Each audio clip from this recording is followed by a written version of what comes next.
진행하도록 하겠습니다. 왜냐면 오늘 좀 앞에 이래저래 일기 어떻게 진행할 건지 좀 말씀도 좀 드리고, 그리고 여러분들이 지금부터 이제 어떻게 공부해야 되는지 좀 말씀을 드려야. 오세요.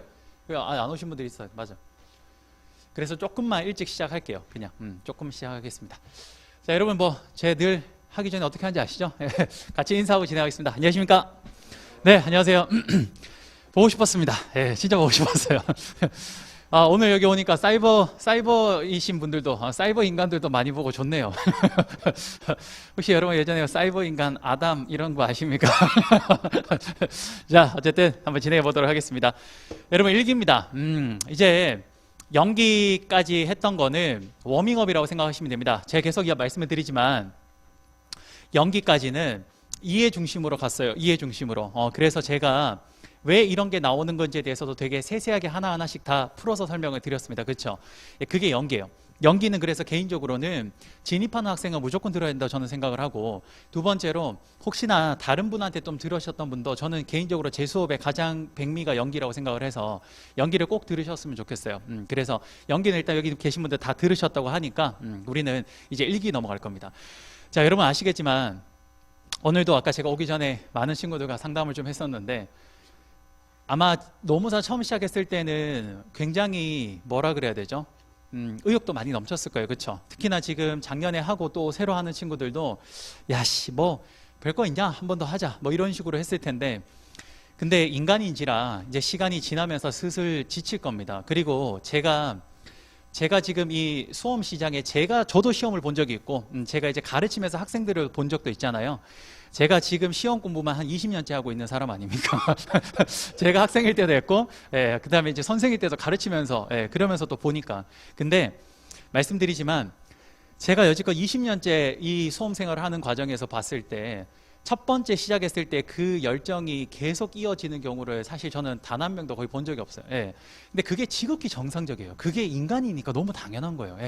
그래서 혹시나 내가 지금까지 이 시점에서 한 번쯤 여러분들 조금 정리를 할 필요가 있는 게, 내가 지금까지 정말 초창기 때 열심히 했었는데 그 이후에 내가 뭔가 내가 좀 나태해진 것 같지 않나, 이런 생각을 하시는 분들 분명히 있을 겁니다. 그렇죠? 그래요.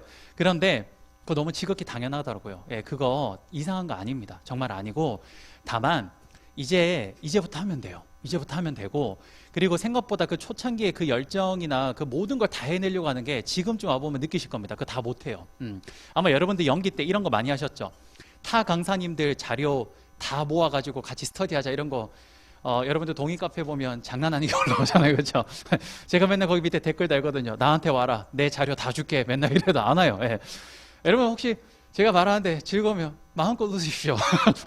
자꾸 옆에 사람들 눈치 봐서 하하하 막 이렇게 웃지 말고, 우리 수업은 항상 즐겁게 좀 마음껏 웃으셔야 됩니다. 알겠죠? 그러니까 남 눈치 보지 말고 수업 때 열심히 한번 해보도록 하는데, 어쨌든 그거 받아봤는데 다 못하겠는 거 알죠? 여러분들 이 네 과목이 되게 우습게 보일지 모르겠으나 생각보다 할 게 많아요. 그리고 더 중요한 건 과목 수가 네 과목이야. 그러니까 애들이 이게 좀 양이 작아. 그러니까 계속 이게 딥하게 들어가요. 이런 식으로. 근데 이거에 맞춰서 나도 가야 되잖아. 결국은 과목 수는 적지만 깊이가 깊어지기 때문에 그만큼 할 게 많습니다. 생각보다. 그렇기 때문에 다 필요 없어요. 그런 거 안 해도 돼요. 그런 거 여러분들이 하나하나 할 거면 뭐하러 여기 와 있어요. 제가 다 해드릴 겁니다. 제가 다 해드릴 거니까 남들 자료 그런 거 하지 마시고, 제일 중요한 건 지금부터 말씀드리겠지만, 자, 여러분들 이제 일기 끝나갈 때쯤 이제 마지막이잖아요. 그렇죠? 이제 일기가 여러분들 벌써 첫 번째, 두 번째 과목은 끝났을 거고, 이제 지금부터 저랑 나머지 반을 할 겁니다. 그렇죠? 근데 그 나머지 반을 할 때 동안 제가 지금부터 꼭 말씀드리고 싶은 건 두 권의 책만 기억하시면 됩니다. 첫 번째는 기본 이론서입니다. 여러분들이 시험장에 가서 답은 거기 안에서 다 나온다라고 보시면 돼요. 기본 이론서가 가장 중요하고요. 두 번째는 딱 하나만 기억하시면 됩니다. 기출문제. 모든 시험은 이 두 개로 끝이 납니다. 그렇기 때문에 모의고사에 너무 못 매다실 필요 없어요. 철저하게 기출을 반복하셔야 됩니다. 그래서 기출을 여러 번 반복을 하고, 그리고 여러분들 우리 기본 이론서를 자주 반복을 하셔야 돼요. 그러면서 거기 있는 내용들을 머릿속에 다 집어넣으셔야 됩니다. 알겠죠? 여러분들 심플하게 가야 돼요. 시험은 시간이 지날수록 되게 심플해져야 돼요. 그 공부하려는 책도 가면 갈수록 점차 내가 봐야 될 게 막 갑자기 권수가 늘어난다? 그럼 올해는 좀 힘들겠구나라고 속으로 생각하시면 됩니다.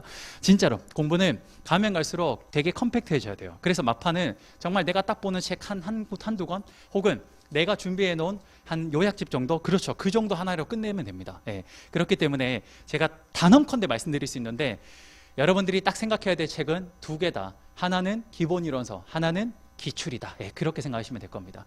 제가 2, 3기 때도 문제를 모의고사 만들어서 드릴 거예요. 근데 그 문제는 철저하게 제가 창작해서 만든 게 아니라 철저하게 기출에 기반해서만 전 냅니다. 예, 그게 제일 중요해요. 왜냐하면 그게 교수님들의 논리니까 우린 그걸 따라가야 되거든. 예, 그래서 그렇게 갈 거니까 여러분들 모의고사에는 너무 일희일비 하실 필요 없습니다. 모르는 거 하나씩 채워간다라고 생각하시면 돼요. 알겠죠? 그러니까 지금부터 하시면 돼요. 지금부터. 예, 지금부터. 합격한 사람들의 공통적인 특징이 1기 때부터 스타트를 좀 내기 시작해요. 그러니까 지금까지 연기는 철저하게 이해를 했다면 그 정도만 해도 잘한 거예요. 이제부터 1기부터 암기하시면 돼요. 이제부터. 예. 근데 연기 때는 제가 많이 풀어서 설명드렸을 거예요. 그렇죠? 예.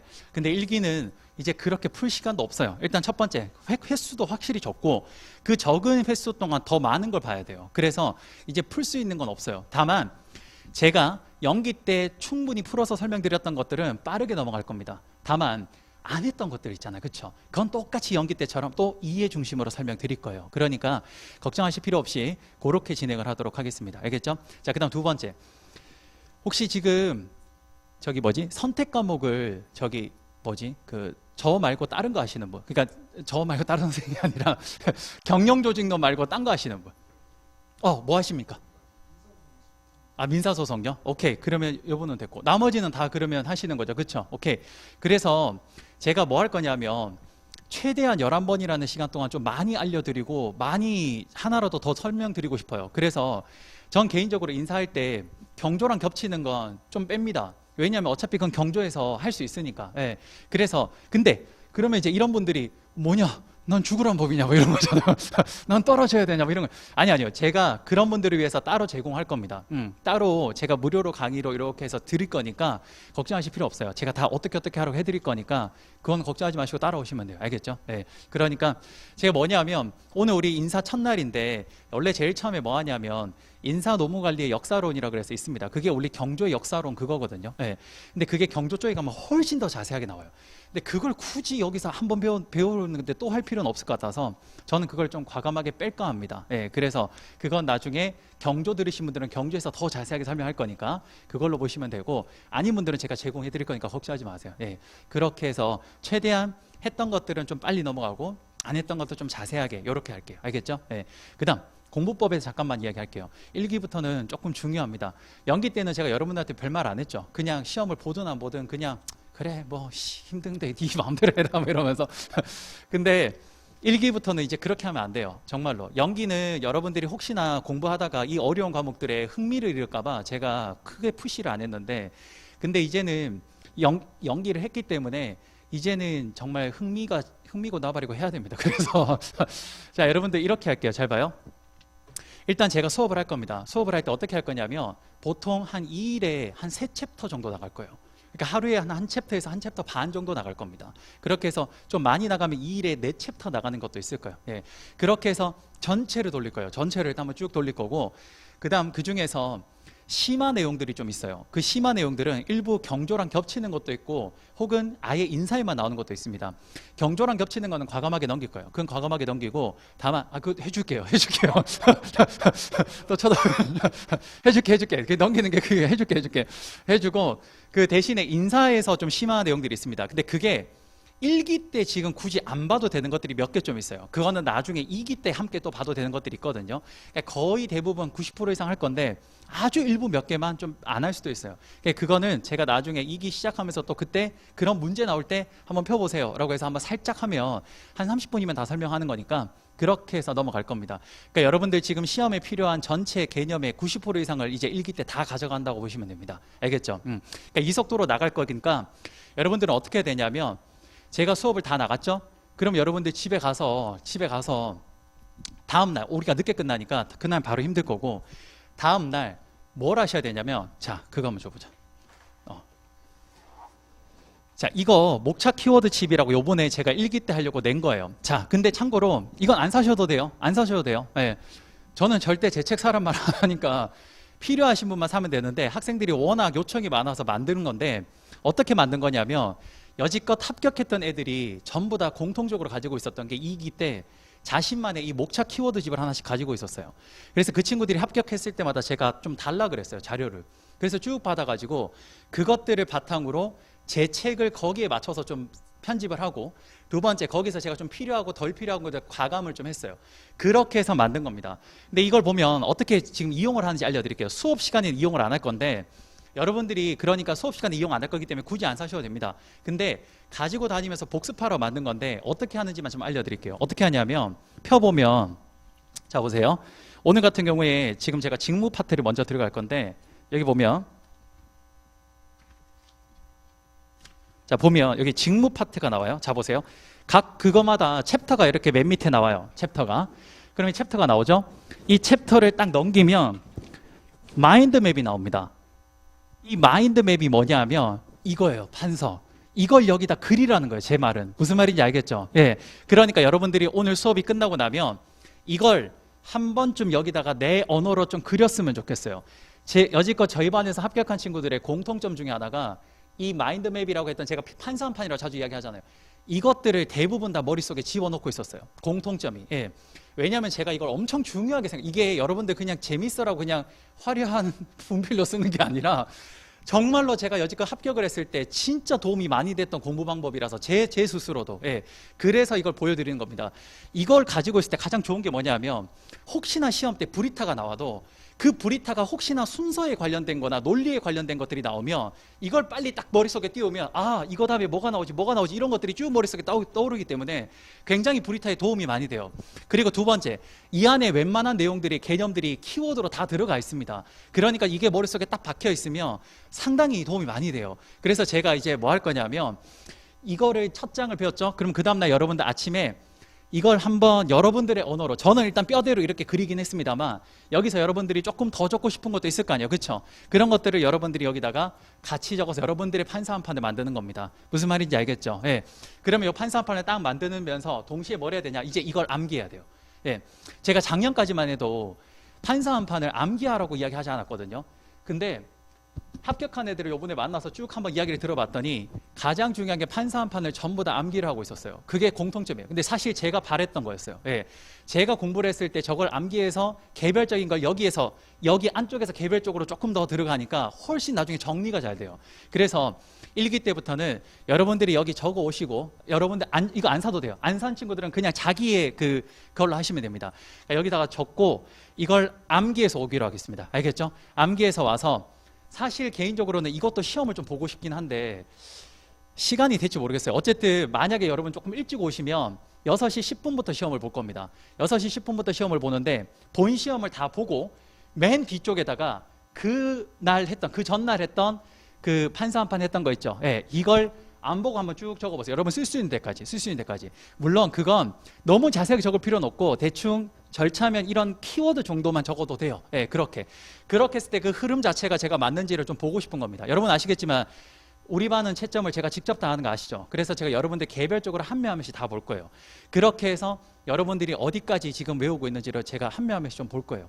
그렇게 할 겁니다. 됐죠? 그렇게 해서 이걸 외우고 이거를 여기다 딱 적고, 그 다음 뭐 하냐? 말씀드린 대로 기본 이론서 있죠.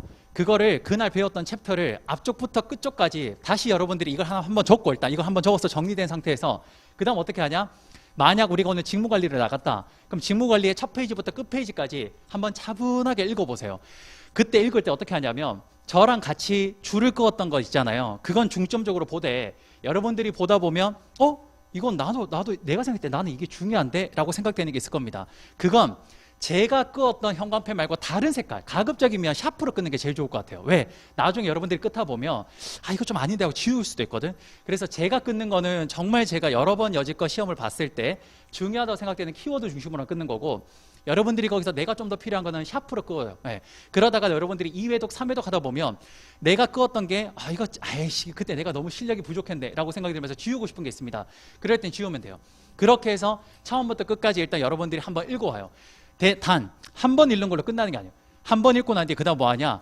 거기서 제가 중요하다고 하는 거 있습니다. 중요하다는 거. 예를 들어서 직무관리에 딱 보면 중요한 게 뭐냐? 정보 수집 방법과 평가 방법입니다. 이건 기본적으로 어떻게 외우고 있어야 되냐? 관찰법의 의의, 관찰법의 장점, 관찰법의 단점, 면접법의 의의, 면접법의 장점, 면접법의 단점. 이건 기본적으로 알고 있어야 돼요. 실제로 나왔던 거기도 하고. 그러니까 그런 것들은 제가 암기하라고 중요합니다라고 했던 것들을 그거 중심으로만 일단 암기해요. 일기 때 다 외울 수는 없어. 일단 근데 중요한 건 암기를 해야 돼. 그렇게 해서 암기를 했죠?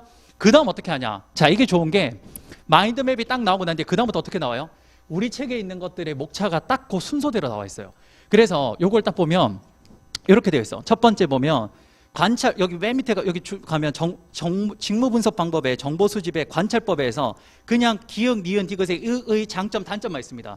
그럼 이걸 내가 딱 펴놓고 이제 답이 없잖아, 여기는. 그쵸? 그러니까 이거 보고 내가 읽는 거야. 내가 보고 뭐 어떻게, 장점, 뭐 이렇게. 그렇게 하다가 잘 안 되는 게 있다. 그럼 여기에다가 체크를 해요. 다만 체크를 어떻게 하냐면 이렇게 하는 거예요. 잘 봐.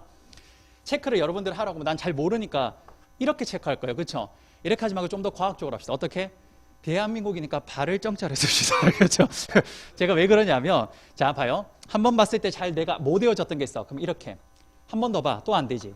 이렇게 해서 가잖아요. 자 그렇게 하다 보면 반복하다 보면 보통 3개까지 가면 애지간하면 외워져. 근데 3개까지 가는데 안 외워지잖아? 그럼 그때는 이건 집중적으로 듣고 외워야 되는 거예요. 예. 그러니까 공부를 제가 계속 뭐라 그래요? 가면 갈수록 줄이라 그러지. 그치? 그러면 계속해서 반복을 하다 보면 내가 유독 약한 것들이 나와. 그럼 이렇게 이 표가 많으면 많을수록 내가 막판에 시험 직전에 한 일주일 전에 뭘 봐야 되냐? 그렇지. 저걸 봐야지. 저거를. 저게 구멍이니까. 그치? 저게 만약 구멍이 나오면 끝나는 거니까. 그쵸? 그래서 할 때 이렇게 체크하지 말고 발을 정자를 쓰세요. 그렇게 해서 3개 이상을 달기 시작하면 그때부터는 약간 의도적으로 외워야 돼요. 의도적으로. 뭐 예를 들어서 별 이상한 2문자를 갖다 내더라도 외워야 돼. 뭐 예를 들어서 뭐 코털이 변기통으로 빠졌다 뭐 이런 걸 외워도 돼요. 그러니까 막 그런 식으로 외워도 돼요. 알겠죠? 그렇게 해서 의도적으로 외워야 돼. 그거는. 오케이? 그렇게 해서 갑니다. 그렇게 해서 어떻게 하냐? 기본서를 정말 여러분 친구처럼 계속 봐야 돼요. 보되 가지고 다닐 때는 저게 너무 무거우니까 이걸 들고 다니면서 계속 외우는 겁니다. 그러면서 여러분들이 필요하다면 조금 더 채워도 돼요. 그래서 뒤쪽에 메모나 이런 걸로 몇 개 더 넣어놨으니까 그렇게 해서 채우시면 됩니다. 제가 말씀드렸다시피 합격자들의 공통점을 가장 계속 분석하거든요, 제가. 그래서 여러분들 매년 시험이 끝나면 저는 볼 필요도 없는데도 합격 수기를 다 봐요, 학생들 걸. 예. 근데 모든 시험의 공통점이 뭐냐? 보통 합격한 친구들의 가장 대표적인 공통점이 기본적으로 기본서를 정말 자주 봅니다. 그래요. 그건 너무 당연해요, 사실은요. 예. 그래, 그걸 정말 여러분들 많이 해서 머릿속에 딱 집어넣고, 그 다음 두 번째, 기출입니다. 기출이에요. 예. 그러니까 이 두 것만 생각하시면 돼. 목차 키워드는 만든 이유가 여러분들이 가지고 다니면서 복습하라고. 그래서 만든 거예요. 그래서 단거나 저한테 많이 묻는데, 기본서를 하시는 게 제일 좋아요. 기본서를 하는 게 제일 좋은데 만약에 그게 어렵다 그러면 나는 좀 그냥 한디하게 들고 가고 싶다 그럼 강의 노트. 근데 그것보다 더 어렵다 그럼 목차 키워드 이걸로 가면 돼요. 그러니까 이제 저는 여러분들한테 줄 수 있는 선택지는 많이 만들어 놨으니까 자기한테 맞게끔 가시면 됩니다. 근데 참고로 작년에 합격한 친구들도 다 목차 키워드를 자기가 만들었어요. 자기 언어로. 예. 그렇게 해야 사실 익숙해지거든. 무슨 말인지 알겠죠? 그러니까 이렇게 갈 겁니다. 알겠죠? 그러니까 이제는 시험도 다 봐야 돼요. 시험 무조건 봐야 되고 만약에 출석을 못한다 그러면 저한테 꼭 미리 말씀하셔야 돼요. 그래야 제가 여러분들한테 그 못한 날 어떻게든 좀 도움을 드릴 수 있잖아요. 그래야 뭐 안 되면 강의라도 무료로 오픈해 드리고 아니면 사실 이런 말 하면 안 되는데 그 뭐 슬쩍이라 제가 채점도 좀 더 시간이 지나도 해주면 안 되는데 어쨌든 그런 거 어쨌든 여러분들 필요한 것들을 저한테 말씀을 자꾸 하셔야 돼요. 예, 그러니까 혹시나 못 나온다 꼭 말씀해 주세요. 예, 그리고 중간에 때려치겠다 그것도 꼭 말씀해 주세요. 그래야 내가 이 친구한테 뭘 도와줄까 이런 걸 생각할 테니까 그러니까 여러분들 그렇게 진행하도록 하겠습니다. 무슨 말인지 알겠죠? 네, 그래요. 자, 그러면 이제 오늘부터 1기 한번 진행해 보도록 하겠습니다. 아마 좀 바쁘게 진행해야 되지 않을까 싶네요. 자 진행할 건데요.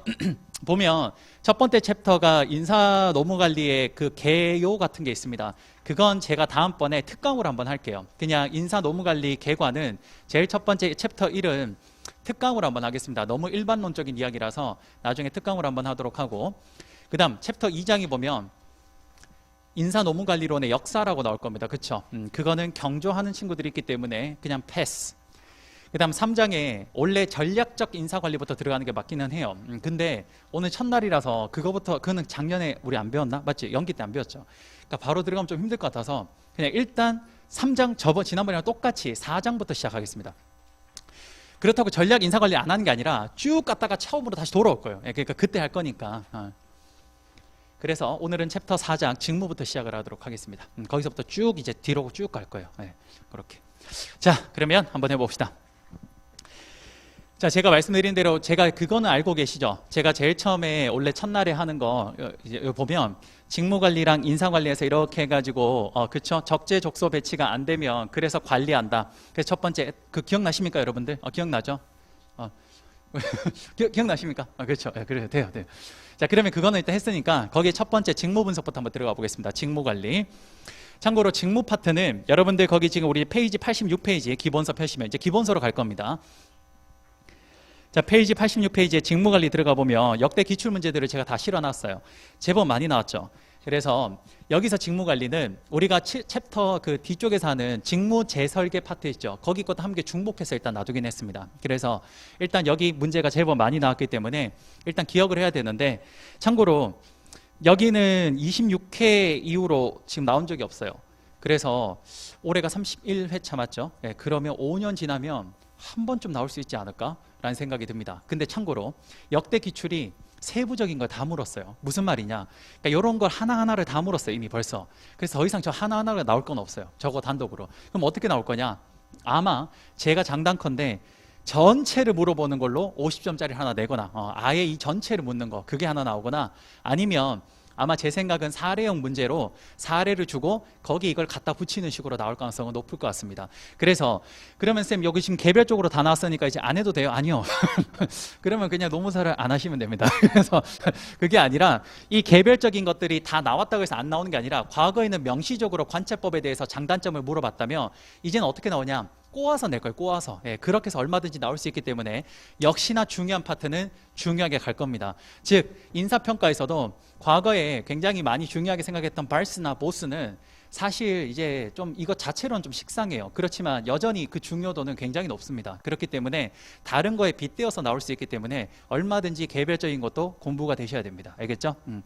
제가 계속 말씀드리지만 요령 없어요. 요령 피우면 절대 안 됩니다. 그냥 이제 기본대로 가는 거예요. 기본대로, 정석대로 가는 거예요. 오케이? 자, 한번 해보겠습니다. 자, 우선 첫 번째 우리가 직무 분석을 들어가기 앞서 우리 늘 했던 것처럼 일단 전체 한번 쭉 보여드리고, 그리고 한번 쭉 이제 개별 내용을 들어가 볼게요. 자, 빠르게 이제 진행해 보겠습니다.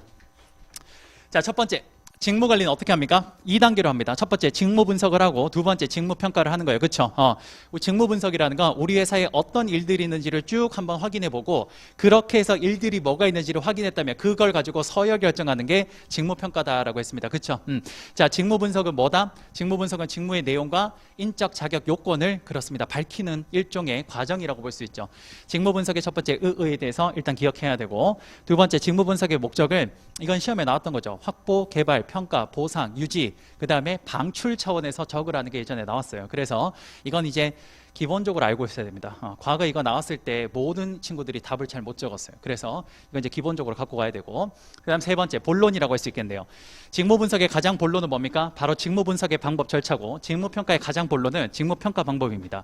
그래서 직무 분석 방법의 절차 첫 번째 예비조사, 첫 번째 예비조사하고, 예비조사할 때는 첫 번째, 일단 우리가 이번에 직무 분석을 하기 전에 과거에 직무 분석을 한 적이 있어요.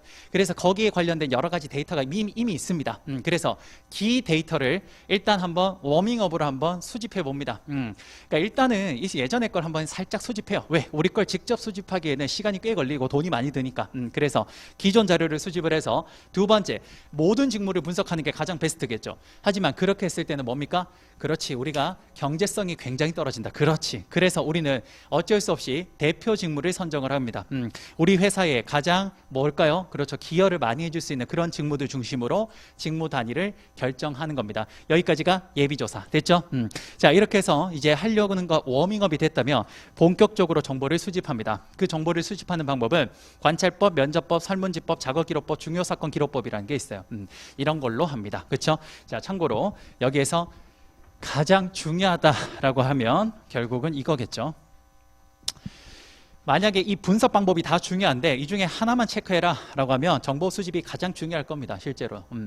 자, 그렇게 해서 정보를 수집했습니다. 정보를, 데이터를 수집을 할 때는 무작위로 수집할 거예요. 그렇죠? 일단은 막 최대한 많이 수집을 할 겁니다. 그럼 그 수집된 정보들을 어떻게 해야 됩니까? 분류 정리해야겠죠. 그렇죠? 그래서 세 번째, 수집된 정보를 분석하고 분류하고, 그렇죠, 정리하는 기능을 하는데, 이때 우리 분류하는 방식은 크게 세 가지 방식이 있다. 기능 중심 분석과 직위 중심 분석과 관리직 중심의 분석이 있다. 이렇게 이야기를 했습니다. 그렇죠? 오케이. 자, 이러한 세 가지 방법을 통해서 직무를 쭉 분류를 해놨어요, 데이터를. 그럼 데이터를 분류해서 딱 해놓으면 이제 요 데이터 하나가 일종의 뭐가 되냐? 하나의 직무. 요 데이터가 뭐가 되냐? 하나의 직무. 요 데이터가 하나가 직무가 되는데, 그 직무를 기술하는 건 크게 두 가지의 보고서 양식으로 씁니다. 첫 번째 뭡니까? 직무 기술서. 두 번째는 직무 명세서. 말씀드렸다시피 직무 기술서는 직무의 내용과 직무의 요건을 약간 동등한 비중으로 적는다면, 직무 명세서는 뭐다? 인적 요건. 그렇죠. 자격 요건에 중점을 둔다. 오케이. 거기까지 설명을 한 거죠. 그렇죠. 자, 그렇게 해서 보고서 작성이 끝이 나면 그다음 우리는 직무 평가에 들어갑니다. 직무 평가는 뭡니까? 우리가 이제 회사에 무슨 종류가 있는지 다 일의 종류를 알았다면 그것들을 뭐 하는 겁니까? 서열 결정하는 거죠. 그렇죠? 오케이. 그게 바로 직무평가의 의의가 되겠습니다. 그 직무평가의 목적은 뭐 간단하게 있다 보고, 자, 직무평가 방법 역시나 이 둘 중에 가장 중요한 건 방법들입니다. 그렇죠? 자, 그 방법의 첫 번째는 뭡니까? 수집된 자료를 정리하는데, 저건 이미 끝났습니다. 왜? 보고서 작성으로 이미 그게 작성된 겁니다. 됐죠? 두 번째는요, 이제 우리가 직무를 평가한다라는 건 말 그대로 어떤 기준점을 가지고 서로 평가를 하는 건데, 가장 좋은 건 뭐냐?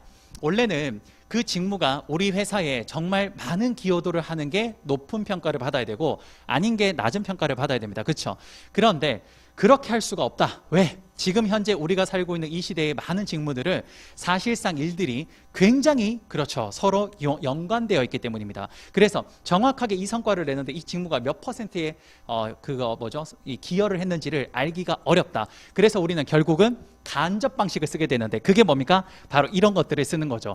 결국 책임, 노력, 숙련도, 능력, 작업 환경이라는 이러한 네 가지 조건을 통해서 이러한 네 가지 조건의 정도가 어떠냐에 따라서 그 직무의 가치가 높다, 낮다라는 일종의 간접 방식을 쓰는 겁니다. 이게 간접 방식이에요. 간접 방식. 리틀의 이 방식이 간접 방식이에요. 직접 방식은 정말로 그 직무가 우리 전체 성과에 얼마의 몇 퍼센트를 했는지 그걸 체크하는 게 그게 직접 방식이고, 이건 뭡니까? 이건 간접 방식이야. 간접 방식. 오케이?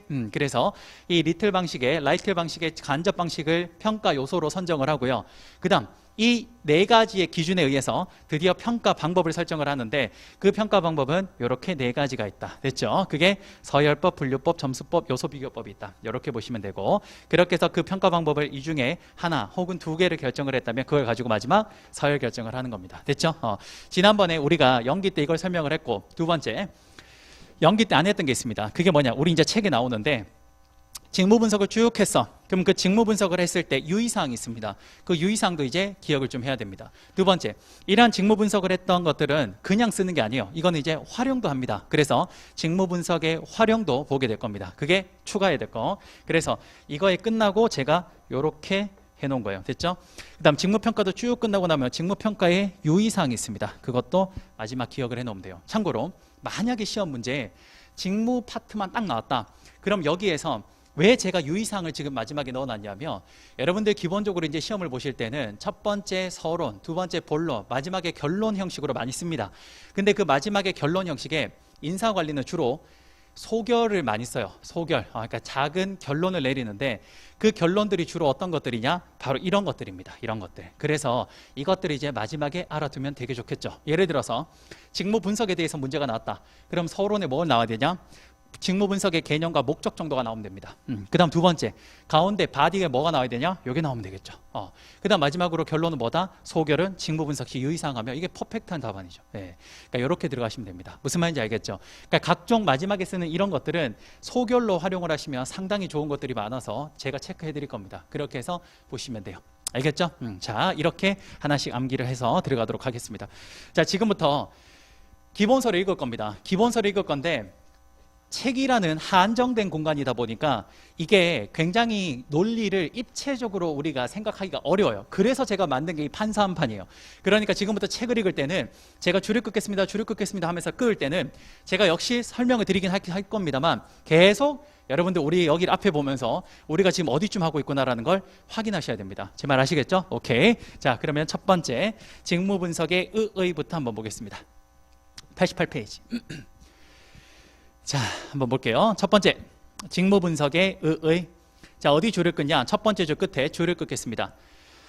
자, 줄 그어보죠. 직무 분석은 인적 자원 관리에 필요한 직무 정보를 제공할 수 있도록 직무의 내용과 이를 수행하는 데 필요한 직무 수행자의 자격 요건을 체계적으로 밝히는 활동이다. 제일 중요한 게 뭡니까? 키워드 두 가지 동그라미 치겠습니다. 직무의 내용, 그 밑에 있는 자격 요건. 오케이.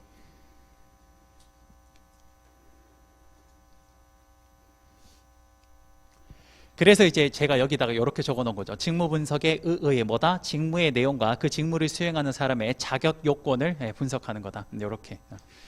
여러분들이 이제 잘 봐요. 이게 지금 제가 이제 강의할 때 주로 쓰는 제 강의 노트거든요. 제가 이제 판사 한 판을 여기 걸 보고 해요. 그러니까 지금 보면 이게 이제 직무 분석이고, 그 다음에 이게 인사예요. 이게 인사평가는 이렇게 두 개 좀 커서 이렇게 두 개로 나눠 놨거든요. 이렇게 붙여놨는데 여기 보면 제가 웬만한 것들이 다 키워드로 적혀 있어요. 그게 가능한 이유가 키워드를 이렇게 해놓고 이것만 저는 주로 외우거든요. 근데 그게 가능한 이유가 기본서를 많이 읽다 보면요, 저 키워드를 제외한 앞뒤말이 나중에 자연스럽게 머리에 들어와요. 그러면 저 키워드가 딱딱 들어가고 그 앞뒤말이 내가 대충 아는 걸로 그냥 비볐으면 그럼 그게 굉장히 좋은 글처럼 보입니다. 정말로. 그래서 뭐뭐 이제 일부 선생님들은 보면 아예 채점을 할 때 그 키워드가 들어갔냐 안 들어갔냐 그거 보고 채점을 해요. 근데 그건 조금 오버한 거예요. 그건 아니에요. 그건 진짜 아니에요. 그거는 경영학에 잘못 가르치거든요. 경영학이라는 건 기본적으로 꼭 그 키워드를 몰라도 상관없습니다. 그걸 풀어내면 돼요. 그 의미가 맞으면 되거든요. 그러니까 키워드를 혹시나 모른다고 해도 풀어내면 되는데 중요한 건 자주 읽어서 그 앞뒤 내용들은 여러분들이 머릿속에 익숙하게 만들면서 대신 핵심 키워드는 꼭 뱉어낼 수 있으면 좋습니다. 가급적이면. 오케이? 자, 그렇게 갈게요. 됐습니다.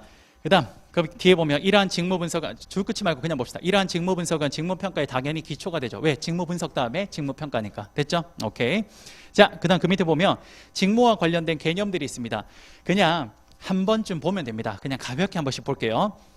제일 작은 단위가 과업이 모이면 직위, 직위가 모이면 직무, 직무가 모이면 직군입니다. 그래서 여러분들 한 장 넘겨보시면 오른쪽에 거기 보면 제가 일부러 과업을 제일 밑에 적어놨어요. 그래서 과업에서 그게 모이면 직위, 그 다음 직무, 직군인 거죠. 오케이? 자, 근데 여기서 가끔 직종이라는 말도 있습니다. 근데 이게 교수님들마다 쓰는 게 조금씩 달라. 그래서 그런 거는 시험에 안 나온다고 보시면 돼요. 그러니까 모든 교수님이 동의 쓰는 것들은 들어가야 돼요. 예.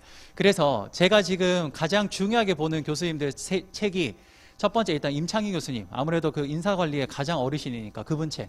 그 다음 두 번째 여러분도 자주 보는 신인사관리 하시는 박경규 교수님 거, 예, 그거. 그 다음에 또 인사관리에 굉장히 유명하신 김성국 교수님 아시죠? 여러분들은 3인공저 책이라고 주로 알고 있어요. 예. 그 세 개를 일단 가장 기본 베이스로 제가 봐요. 예. 근데 그 세 개 동시에 같이 있는지를 되게 중요하게 보는데, 근데 거기에 직종이 서로 좀 다르게 적혀 있어요. 그러니까 그런 거는 이렇게 나오면 이 교수님 책으로 썼을 때 하면 충분히 뭐 할 수 있어요? 반론 제기할 수 있잖아. 그치? 그러니까 그런 건 안 나와. 그러니까 요거 4개로 기억하겠습니다. 오케이? 자, 그래서 각각 과업, 직위, 직무가, 직군이 뭔지 그냥 가볍게 줄만 끕시다. 별로 중요하지 않으니까 가볍게 끕시다. 과업은요, 세 번째 줄 끝에 과업은 직무 분석에 있어서 분석의 가장 중요한 단위가 됩니다. 자, 그 다음 바로 밑에 직위는요. 줄 끌게요. 직위는 한 개인에게 할당된 과업의 집합을 말한다. 자, 그 다음 바로 밑에 오른쪽 끝에 가시면 종업원의 수가 직위의 수가 된다. 참고로 우리 시험 말고 제가 이제 다른 그 시험의 경영학을 많이 가르치고 있는데 거기에는 최근에 이 부분이 나왔었어요. 그래서 종업원의 수가 직위의 수가 된다라는 말이 실제 보기에 맞는 답안으로, 틀린 답안으로 나와서 그러니까 이런 것들도 교수님들이 나중에 어차피 겹쳐서 돌아가면서 내니까 아마 이런 것도 한 번쯤 그냥 들어보면 좋을 것 같아요. 됐죠?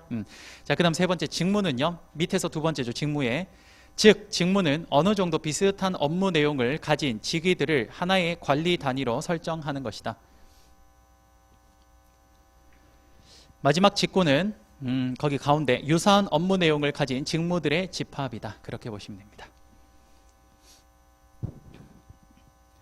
자, 그래서 그걸 오른쪽에 보시면 표로 제가 야구를 통한 예시라고 적혀 있습니다.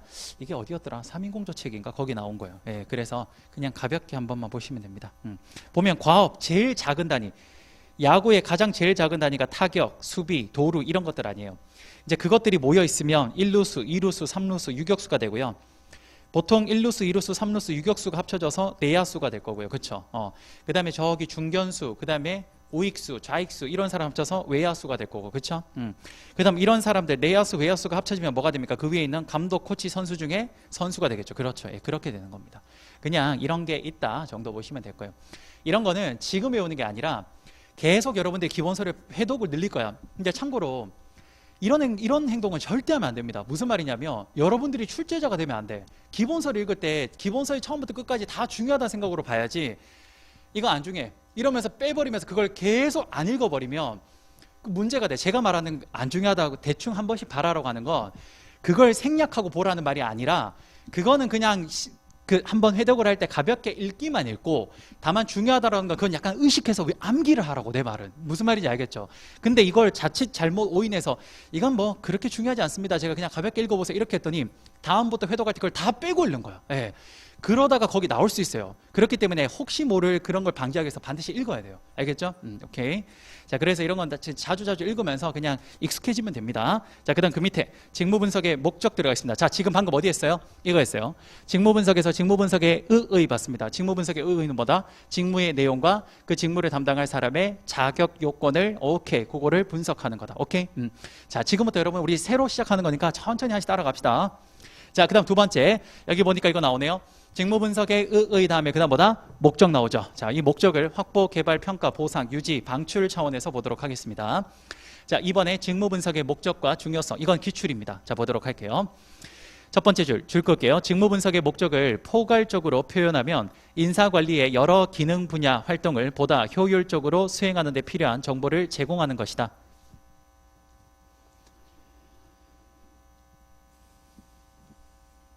그러니까 지금은 조금 어색하더라도 자꾸 보다 보면 이게 이제 자연스럽게 말이 뱉어집니다. 직무 분석의 목적이 뭐냐라고 했을 때 직무 평가나 직무 분석에 필요한 여러 가지 활동들을 포괄적으로 정보를 획득하고 그리고 그걸 분석하는 과정이다. 뭐 이런 식으로 뱉어낼 수 있으니까 자꾸 읽으면 돼요. 이런 거는. 알겠죠? 다만 의식해서 암기해야 되는 건 제가 중요합니다라고 할 거예요. 알겠죠? 그건 가급적 워딩을 비슷하게 쓰면 좋아요. 오케이? 자, 그러면 확보, 개발, 평가, 보상, 유지, 방출 차원에서 보도록 할게요. 첫 번째 확보 관리. 첫 번째 줄 끝에 인적 자원의 수급 계획을 수립하기 위해서는 각 직무의 수행 요건에 대한 정확한 정보가 필요하다. 오케이. 됐죠? 그 다음 두 번째 개발 관리. 혹시나 노파심인데 만약에 줄 치는 속도가 좀 느린 친구는 이렇게 해도 괜찮아요. 뭐냐면 줄 이렇게 지금 워딩이 이렇게 적혀 있잖아요. 그러면 어차피 한 번 더 읽을 거니까 제가 지금 이제 조금 이게 우리가 많은 내용을 해야 돼서 조금 빨리 할 거거든요. 그러면 조금 줄 치는 속도가 늦는 친구는 이렇게 해도 괜찮아요. 뭐냐면 제가 처음 줄 치는데 여기를 괄호를 쳐요. 쭉 가서 이제 끝나는데 이렇게 하는 겁니다. 그리고 다음날 다시 읽을 때 본인이 거기다가 형광펜 쳐도 돼요. 알겠죠? 네, 그렇게 따라오면 속도가 빨라요. 자, 이번에 개발 관리 세 번째 줄 끌겠습니다. 이러한 요건들이 인적 개발의 내용과 목표가 된다. 그렇죠. 거기에 필요한 자격 요건이 있으면 그 자격 요건에 맞는 것들이 교육 훈련 관리의 대상이 되겠죠. 오케이? 3번의 평가 관리 세 번째 줄 끝에 즉 직무 분석에서 도출된 행동, 직무 행동 및 직무 성과의 표준과 실제 작업 행동 및 직무 성과가 비교되어 인사평가가 이루어진다. 오케이. 그 다음 넘겨서 4번 보상관리 보겠습니다. 자, 직무 분석은 합리적 줄게 첫 번째 줄. 직무 분석은 합리적 임금 관리, 특히 직무급과 직능급의 확립에 활용된다. 여기까지. 자, 거기까지 줄을 끊고 잠깐만 거기 줄을 끊고 여러분 다시 몇 페이지 오냐면요. 하나 잠깐 보여드릴게요. 86페이지 와보세요.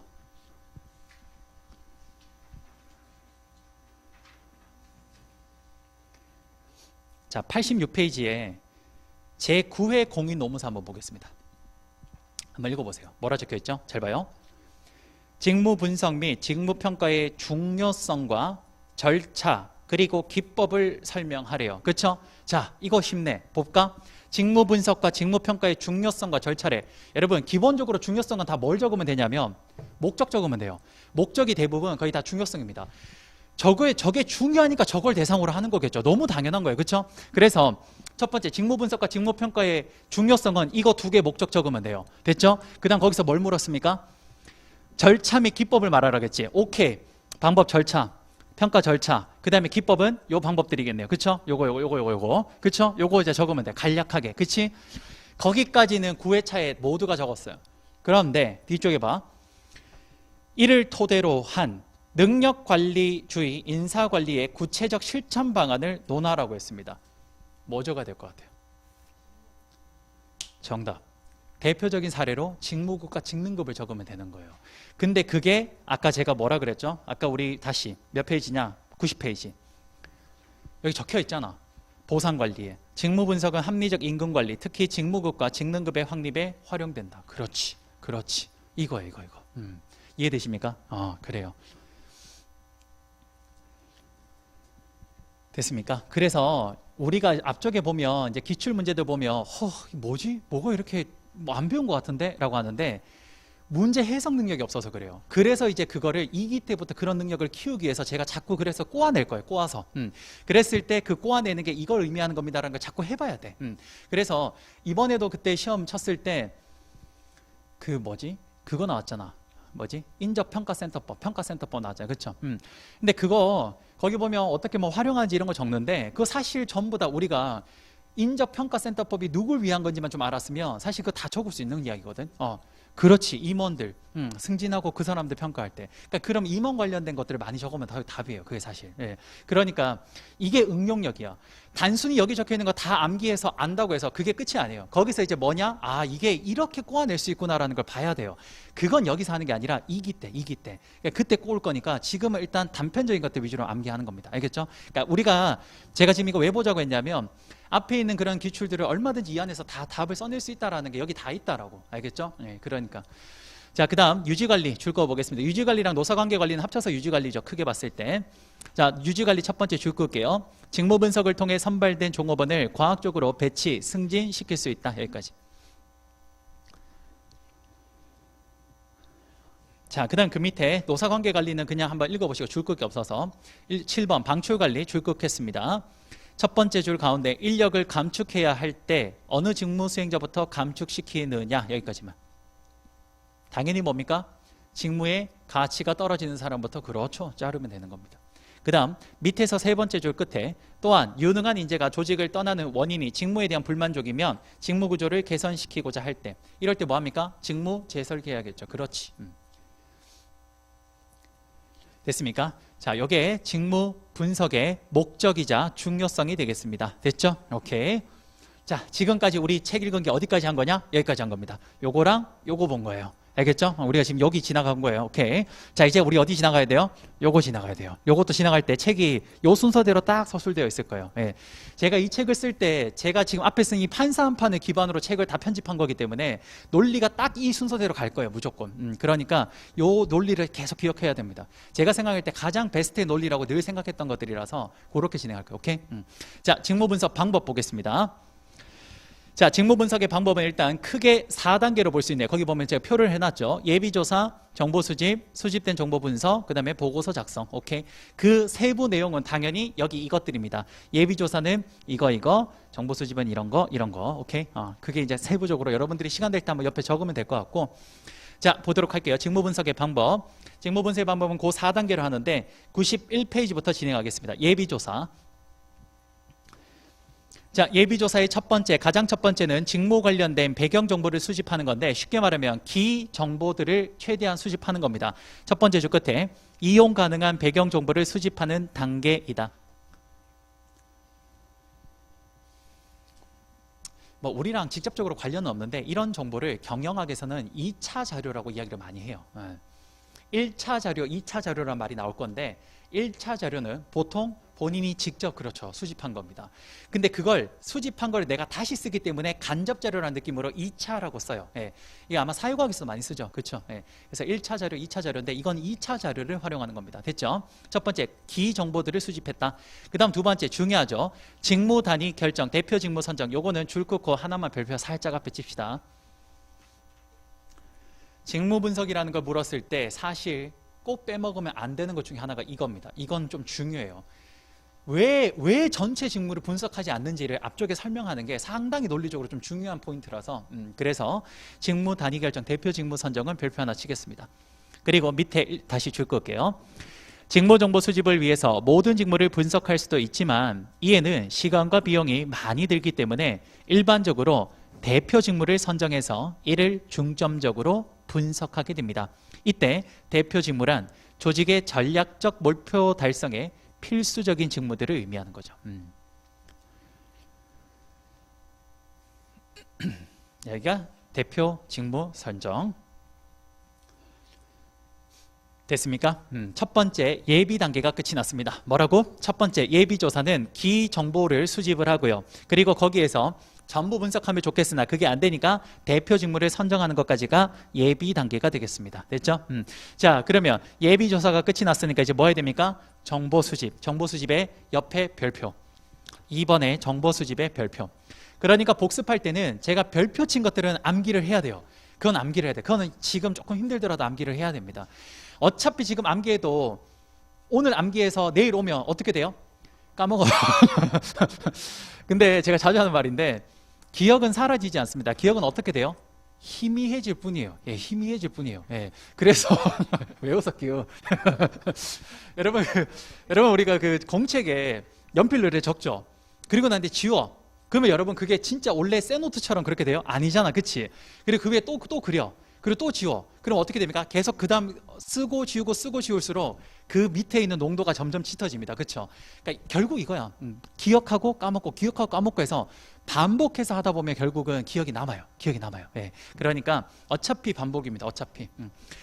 그 다음 들어가 볼게요. 정보 수집 별표 크기 하나 치고 2번에 정보 수집 별표 크기 하나 치고 자, 각종 정보 수집이 있는데 가장 대표적인 정보 수집 방법은 5가지. 뭡니까? 관찰법, 면접법, 그 다음에 설문지법, 다른 말로 질문지법, 그 다음에 작업 기록법, 마지막 중요 사건 서술법, 정요 사건 기록법이 있습니다. 그렇죠? 자, 이걸 각자 하나씩 보겠습니다. 자, 그리고 오늘은 첫날이라서 이래저래 좀 중요한 것들이나 혹은 노파심의 몇 가지들은 좀 이야기할게요. 관찰법 옆에 보면 observation method 나오죠. 영어로. 외워야 돼요? 그렇죠. 외울 필요 없습니다. 이 땅 쓰레기 같은 걸 자꾸 외우고 있는데 자, 내가 최소 2년은 했다. 그럼 외워도 돼요. 그럼 외워도 돼요. 아마 그런 분은 이제 시간이 좀 남을 겁니다. 그때는 외워요. 그때는. 근데 하나도 안 적어도 합격하는데 지장 없습니다. 예. 이건 제가 보장할게요. 저희 반에 실제로 작년에 8개월만 합격한 친구 하나도 안 적었어요. 하나도. 우리도 합격해서 나갔어요. 그러니까 영어를 왜 적어야 되는지 근본적인 걸 알면 왜 쓸 필요가 없다는 걸 알아요. 이거 왜 적어요? 이거 왜 적어요? 정답. 여러분 인사관리랑 경영조직론이 우리나라 학문이에요? 아니요. 외국에서 수입한 학문이에요. 그러니까 거기 원전에 있는 거를 교수님들이 번역하는 과정에서 누구는 관찰법, 누구는 뭐 해볼까? 누구는 직접 보기법 뭐 이런 거 있잖아. 그런 걸로 막 하는 거야. 아까 전처럼 봐. 설문지법, 질문지법 그거 되게 자주 쓰거든. 그 전부 다.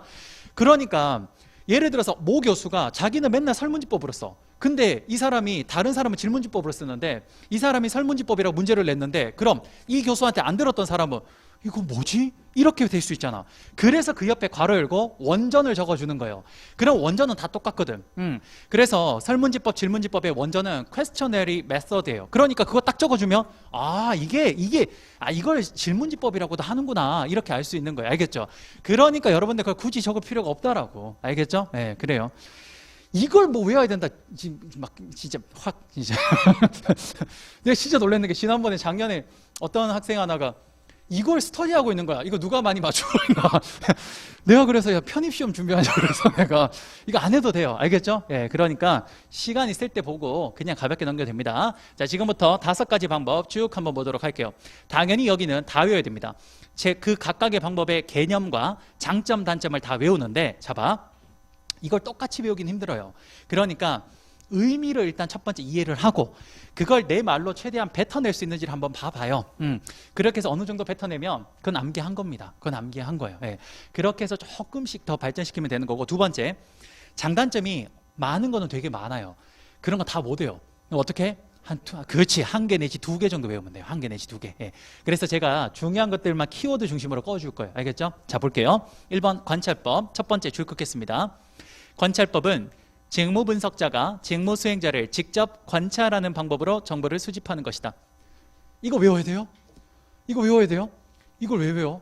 관찰법 뭡니까? 제가 해볼까? 관찰법은 직무 평가자가 직무 수행자를 직접 관찰하면서 정보를 수집하는 방법이다. 이렇게 이야기하면 돼. 예, 여기 답이 있잖아. 그렇죠? 그러니까 내가 한번 쭉 뱉었을 때 여기 있는 내용과 비슷하게 말을 하면 그건 암기된 거예요. 알겠죠? 자, 주로 관찰법은 어떤 경우에 많이 쓰냐? 가운데 보시면 표준화되어 있습니다. 표준화 동그라미.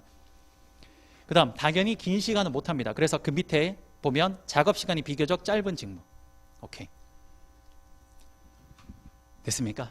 그러니까 딱 관찰법 하면 뭐다? 그냥 관찰해서 직접 그 사실들, 정보를, 데이터를 수집하는 건데 일반적으로 표준화되어 있고 짧은 시간에 하는 것들을 할 수 있다. 이 정도만 내가 딱 뱉어낼 수 있으면 쓰면 돼.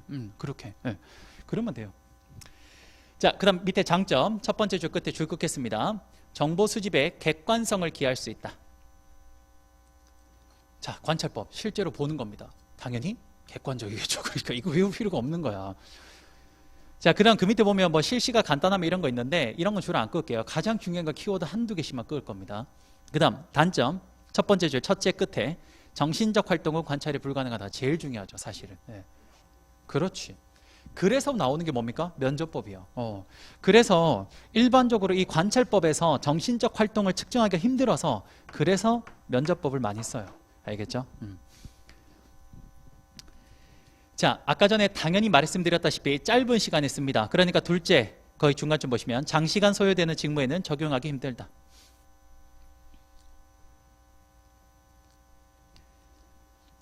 그리고 정말 시간 남으면 호손 효과 정도까지는 기억하면 좋아요. 그래서 맨 밑에 보시면 호손 효과입니다. 뭡니까? 관찰자가 옆에서 지켜보고 있으니까 계속 의식해서, 그렇지, 의식해서 생각보다 다른 결과가 나올 확률이 높습니다. 그걸 호손 효과라고 하잖아요. 그렇죠? 호손 효과 정도까지 기억하면 됩니다. 됐어. 넘길게요. 면접법, 인터뷰 메서드 보겠습니다. 첫 번째 줄 끌게요. 면접법은 직무 분석자가 직무 수행자에게 면접을 실시해서 직무의 다양한 정보를 획득하는 방법이다. 이거 외워야 돼요? 외울 필요 없잖아. 면접법 뭐예요? 그냥 면접하는 겁니다 라고 쓰면 돼요. 그냥요. 네. 그거예요. 그러니까 제가 자꾸 이런 이야기 하는 이유가 이 암기에 상당히 많은 친구들이 거부감과 부담감을 느끼더라고요. 아니에요. 그러니까 정말 이렇게 꼭 적어야 답인 줄 알아요. 아니에요. 절대 아닙니다. 절대. 예. 그러니까 여러분들의 언어로 표현을 하시면 돼요. 그래서 제가 하는 말이 뭐냐? 답안 쓸 때 최대한 내 언어로 써보세요. 그러면 제가 그걸 맞다 틀렸다고 적어줄 겁니다. 얼마나 좋습니까? 그렇죠? 그러니까 최대한 내 언어로 써보세요. 그렇게 썼을 때 야, 이거는 내 언어라고 해도 좀 너무하지 않냐? 라고 이건 네가 새로 뭐 국어사전에 등재했냐? 막 이렇게 적을 겁니다. 그런 거는 좀 고치면 되는데 애지간하면 다 맞게 적어요. 맞게. 오케이. 자, 장점 보겠습니다. 두 번째 줄. 관찰법이 지니고 있는 문제점들을 극복할 수 있다. 오케이. 그래서 제가 지금 방금 이 화살표를 한 겁니다. 오케이. 자, 그 다음에 아무래도 인터뷰이가 아무래도 그 사람이 그냥 자기가 생각해서 이야기를 할 수 있으니까 그 다음 바로 밑에 줄 보시면 요약해서 설명할 수 있다. 아주 좋은 방법이죠. 그 다음 가장 중요한 거 정신적 작업 과정 설명. 그런 게 중요한 키워드들입니다. 그러니까 이런 것들을 세 개를 제가 말씀드렸으니까 이 중에 한두 개 기억하시면 돼요. 한두 개. 오케이? 자, 그 다음 단점 보겠습니다. 첫 번째 줄 끝에 직무 분석자가 피면접자와 친밀한 관계를 유지해야 된다. 유지해야 하고 여기까지. 왜? 그렇게 안 하면 속에 있는 마음을 잘 이야기를 안 하니까. 그걸 라포 형성이라고 하죠. 라포. 그 다음 거기 바로 밑에 줄 중간쯤 보시면 분석자가 면접 전에 해당 직무에 대해 비교적 잘 알고 있어야 효과적 정보 수집이 가능하다. 그렇죠. 그래야 뭐 물어보고 싶은 걸 핵심을 때릴 수 있는 거죠.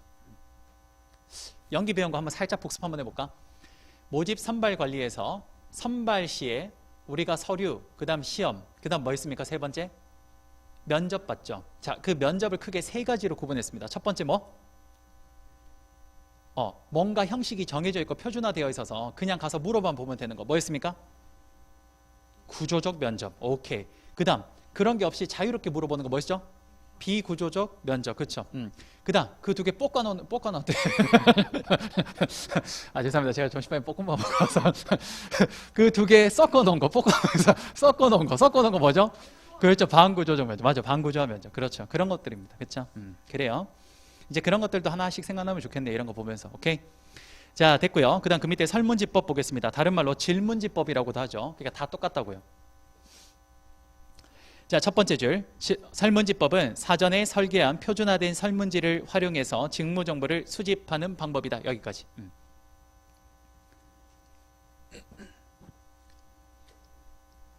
자, 작성해서 그냥 쫙 뿌리니까 일단 장점이 첫 번째 줄 가운데 시간과 비용이 절약. 그 다음 질문만 잘 만들면 굉장히 폭넓게 쓸 수 있습니다. 그래서 그 바로 밑에 모든 직무에 활용할 수 있어서 폭넓은 정보를 수집.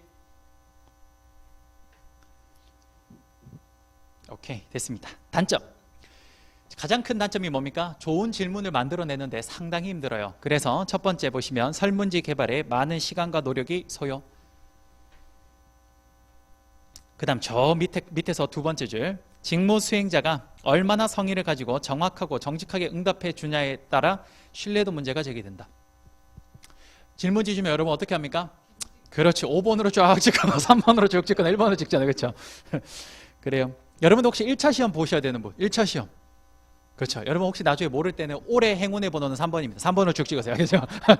제가 매년 가시기 전에 행운의 번호를 알려드리는데 제가 이번에 1월 1일 날 잠자다가 딱 떠올랐어요. 3번이. 이번에 3번을 쭉 때리십시오. 오케이? 3번. 오케이. 바뀔 수 있어요. 직전에 가서 또 게시가 올 수 있는데 일단은 3번이에요. 3번. 오케이? 올해는 3번. 오케이. 됐습니다. 그 다음 작업기록법, 사건 기록법까지 보고 좀 쉴게요. 자, 작업기록법 첫 번째 줄 걸게요. 작업기록법은 직무 수행자가 매일 작성하는 작업 일지나 메모 사항을 가지고 해당 직무에 대한 정보를 수집하는 것이다. 일종의 뭡니까? 일지 쓰는 거잖아요. 일지 쓰는 거. 됐죠? 제가 연기 때 뭐 설명했냐? 이거 예시로 그 아바타 제가 그 매일매일 그 얘기 했죠, 맞죠? 아바타 매일매일 자기 그 갔다 오고 난 뒤에 그 막 이렇게 카메라 보고 했던 거 있잖아요. 그거. 장점은 뭡니까? 아무래도 그 사람이 매일매일 그거를 적는 거기 때문에 엄청난 신뢰도가 높습니다. 그래서 첫 번째 줄 끝에 신뢰도는 상당히 확보할 수 있다.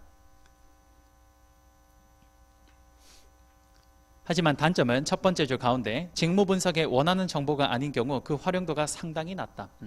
내가 원하는 정보가 아니라 쓸데없는 것도 거기 되게 많은 거죠. 그래서 됐어요. 이 작업기록법. 마지막 중요사건 기록법 보겠습니다. 중요사건 기록법 첫 번째 줄. 자, 첫 번째 줄. 이건 다 꺼야겠네. 자, 한번 봅시다. 첫 번째 줄에 중요사건 기록법은 직무 수행자의 직무 행동 가운데 성과와 관련하여 효과적인 행동과 비효과적인 행동을 구분해서 그 사례들을 수집하고 이러한 사례로부터 직무 성과에 가장 중요한 말이 있습니다. 효과적인 행동 패턴을 추출하는 겁니다. 효과적인 행동 패턴의 동그라미.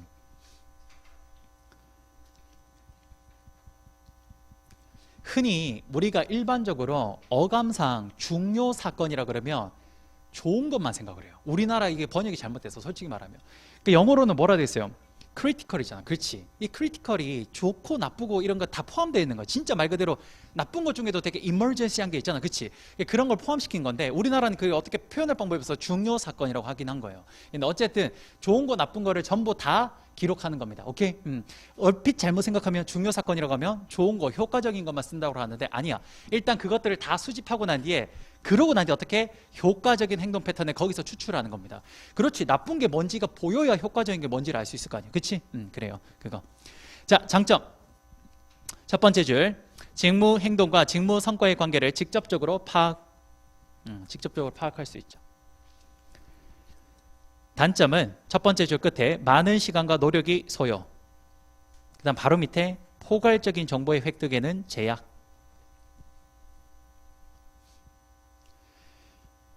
됐습니까? 자, 그 다음 그 밑에 봐봐. 그 밑에 보면 이상으로 막 적혀 있죠. 만약에 시험 문제, 뭐 그럴 일은 잘 없긴 합니다만 정보 수집 관련된 요 문제들만 딱 나왔다. 그럼 그 밑에 마지막으로 짧게 소개를 하나 적어주기에 딱 좋은 말이 그 말입니다. 한번 볼까요? 여기도 제가 줄을 끌어내면 꺼요. 봅시다. 제가 일단 읽을게. 그냥 줄 끊지 말고. 이상에서 직무 분석을 위해 정보를 수집하는 방법을 몇 가지 소개했는데 이 가운데에서 직무 분석의 주 목적, 분석 대상이 되는 직무들의 특성, 직무 수행자의 특성, 직무 분석을 위해 투입할 수 있는 인력과 시간 등을 고려해서 가장 적합한 방법을 찾아야 한다. 그래서 어떻게 하라고? 줄 긋겠습니다. 기업에서는 어느 한 방법만을 선택하기보다는 여러 방법을 병행하는 경우가 많으며 특히 질문지법과 면접법을 병행하는 경우가 많다. 이게 딱 마지막에 소결 쓰기 딱 좋은 말이에요. 그거 하나 줄 거면 되겠습니다. 됐죠? 고생하셨습니다. 자, 우리 조금 10분만 좀 쉬고 진행하도록 할게요.